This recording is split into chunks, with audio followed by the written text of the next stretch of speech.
Welcome to Let's Make Dinner, your audio library of amazing dinner recipes you can get on the table any night of the week. I'm your host, Susie Weinrich. Hello. Welcome back to Mom's Dinner. Nope, this is not Mom's Dinner. Mom's Dinner is actually my food blog. This is Let's Make Dinner, my podcast. Hello, welcome. Welcome in, everybody. Today I have an awesome pasta recipe for you that you can get on the table in about 15 minutes.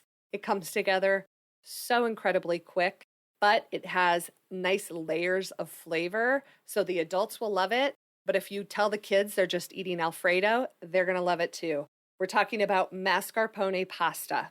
If you have not used mascarpone cheese, sometimes I feel like cheese is a little bit of a misnomer here because it isn't like a block of cheese. It's more like a cross between butter and cream cheese. It has the texture of cream cheese, but it definitely tastes like a really creamy butter. You should be able to find mascarpone cheese in just about any grocery store, probably near the dairy in the refrigerated section.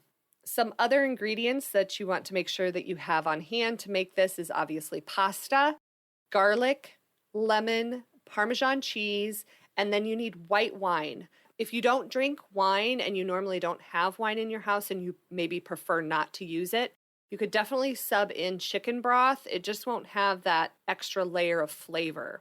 Now, if you want to use wine, but you're not a huge white wine drinker, like me, I love my red wine. I don't drink a ton of white wine. But what I like to do is buy I'm going to try and explain this to you. It's like a carton of white wine, not the big box of white wine. It's more of just like a 2-serving little carton. You can buy that, pour out what you want to use for this recipe, then flip the top up so you create a little bit more space in that carton, and you can freeze white wine for up to 6 months. Now, obviously, you don't want to drink that white wine after you freeze it, but it's perfect to use in any recipes that call for white wine. So great kitchen tip, use it, abuse it. We're not abusing. Use it and love it. Let's get on to making this recipe.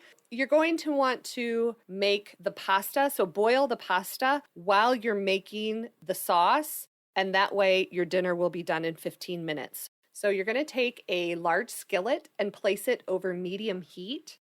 Add a 1/4 cup of white wine, 2 minced garlic cloves, and the zest of a whole lemon. Let that simmer together for about 2 to 3 minutes.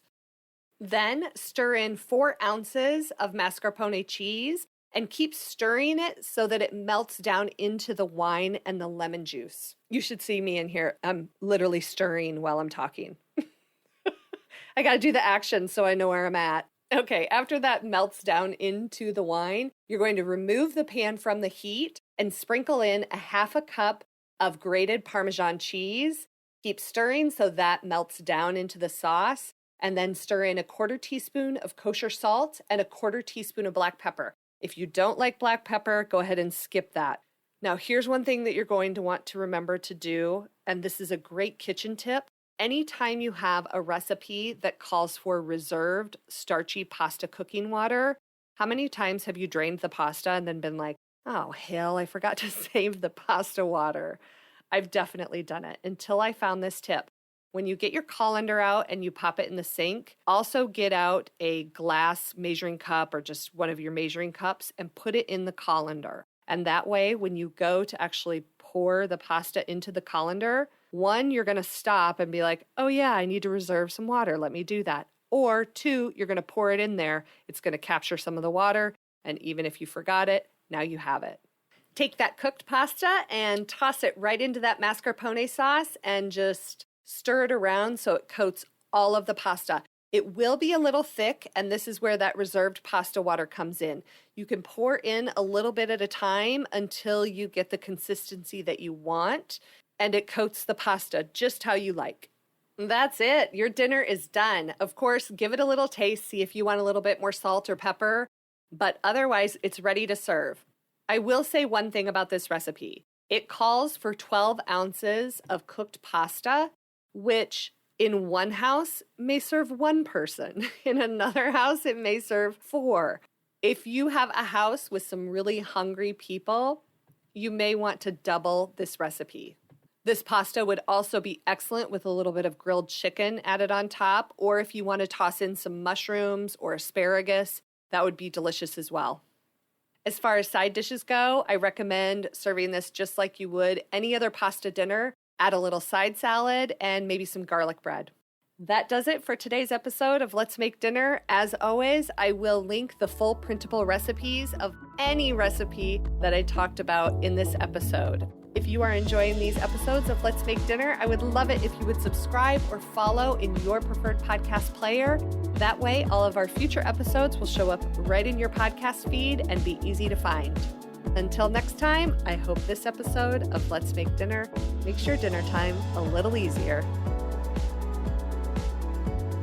This one's going to be just like a down and dirty, not dirty, it's not dirty. That's it for today's recipe. We're talking mascarpone pasta, yeah.